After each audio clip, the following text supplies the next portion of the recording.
Hi hello all. ఈరోజైతే కనక మహాలక్ష్మి టెంపుల్కి అయితే వెళ్ళామన్నమాట. లక్ష పుష్పార్చన, లక్ష లడ్డూతో పూజ చేయడము, తులసి దళాలతో పూజ చేయడం, ఇవన్నీ కూడా మనకి వాట్సాప్లోని మొత్తం వస్తూ ఉంటే, సరే కదా ఒకసారి అమ్మవారిని చూసొద్దాము, అవన్నీ చూసైతే ఆగలేకపోయాను. అందుకనే నేనైతే మాత్రం వెళ్ళానన్నమాట. అక్కడైతే కొంచెం మరీ అంత రష్ అయితే ఏం లేదు, బాగానే ఉంది.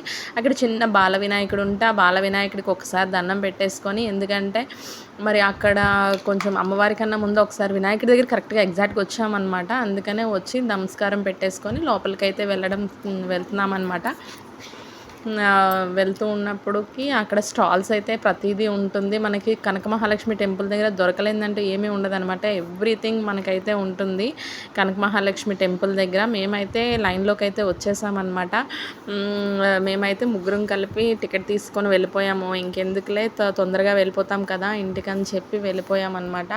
అక్కడైతే చాలామంది భవానీలు, పిల్లలు అందరూ కూడా ప్రతి ఒక్కరు కూడా టెంపుల్కి అయితే వచ్చారు. కానీ నవరాత్రుల మూమెంట్లో ఇక్కడ ఏంటంటే ధైర్యలక్ష్మి, ధాన్యలక్ష్మి, విజయలక్ష్మి, సంతానలక్ష్మి, ఆ అష్టలక్ష్ములు అవతారాలు అయితే ఇక్కడైతే చేస్తారు. నవదుర్గలు కాకుండా లక్ష్మీదేవిల అవతారం అయితే చేస్తారు. ఎందుకంటే ఇది కనక మహాలక్ష్మి టెంపుల్ కాబట్టి లక్ష్మీదేవి అవతారాల్లో ఉన్న అవతారాలకైతే మనకి అమ్మవారిని అయితే పూజిస్తారనమాట. మేము వెళ్ళిన ఈరోజు అయితే ధైర్యలక్ష్మి అవతారం అనమాట. అమ్మవారికి ప్రతి ఒక్కరికి అది కూడా కావాలి కదా అని చెప్పి నేనైతే మాత్రం వెళ్ళి ఆ అమ్మవారిని అయితే దర్శనం చేసుకున్నాను అనమాట. అసలు ఎప్పుడెప్పుడు చూస్తాను, ఈ 2 days నుంచి వాట్సాప్లో అవన్నీ వస్తూ ఉంటే ఎప్పుడెప్పుడు చూస్తానా అమ్మవారిని అని చెప్పి అసలు వెళ్ళాలనిపించింది. ఇదిగోండి ఈరోజైతే 1,00,000 తులసి దళాలతో పూజ అనమాట. ధైర్యలక్ష్మి అవతారానికి తులసి దళాలన్నీ తెచ్చి అక్కడైతే పెట్టారనమాట. చూడండి, నేను వీడియో క్యాప్చర్ చేసింది పాప. నెక్స్ట్ ఏంటంటే మనం ఎంట్రన్స్ గేట్ దగ్గరికి వచ్చేసాం. చూస్తున్నారు కదా అక్కడ ధైర్యలక్ష్మి అవతారాలని. ఇక్కడ ఇవన్నీ కూడా లక్ష్మీదేవులు ఉంటారనమాట. మనకి అష్టలక్ష్ములు ఉంటారు కదా, అవన్నీ ఆ చివరి నుండి చివరికి రౌండ్ అప్ అలాగా అష్టలక్ష్ములతోనే టెంపుల్ అయితే మాత్రం ఉంటుంది. మనకి ఇక్కడ అమ్మవారిని అయితే చూసారా ఎంత అందంగా ఉన్నారంటే, అసలు అంత ఫేస్ అంతా తొడుగులాగా పసుపుతో వేసేసారనమాట. ఇంకేమీ ఉంచలేదు.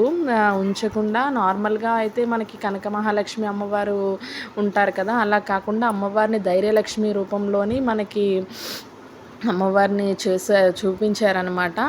ఇక్కడైతే బయట అభిషేకాలు అవి నార్మల్గా లోపల జరిగేవి కదా, ఇప్పుడైతే బయటే పెట్టేశారు.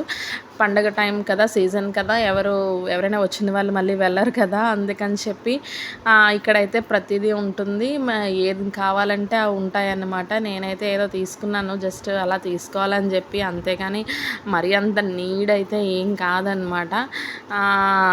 నేను తీసుకొని జస్ట్ వెళ్ళాం కదా అనేసి జస్ట్ ఏదో అలాగా చూసేసి వచ్చేసామన్నమాట. ఇంకా కనక మహాలక్ష్మి టెంపుల్ దగ్గర నుంచి మేమైతే చూడండి అక్కడ ఎన్ని బొమ్మలు ఉన్నాయో, అవన్నీ కూడా తోలు బొమ్మలు ఉన్నాయి, అవి ఉన్నాయి ఇవి ఉన్నాయి అని చెప్పి మా పాప అయితే క్యాప్చర్ చేసింది. అక్కడ నుంచి పూర్ణ మార్కెట్ వచ్చాం. అక్కడ అన్నపూర్ణాదేవి అవతారంలో మనకి దుర్గాలమ్మ తల్లి దర్శనం ఇచ్చారనమాట అమ్మవారికి. కానీ ఎవ్రీ ఇయర్ మేమైతే వెళ్తూ ఉంటామన్నమాట. ఇక్కడ ఈ అమ్మవారు కూడా చాలా చాలా అందంగా రెడీ చేశారు. Thank you so much. నచ్చితే లైక్ చేయండి, షేర్ చేయండి, సబ్స్క్రైబ్ చేయండి. జై లలితాదేవి, జై దుర్గా.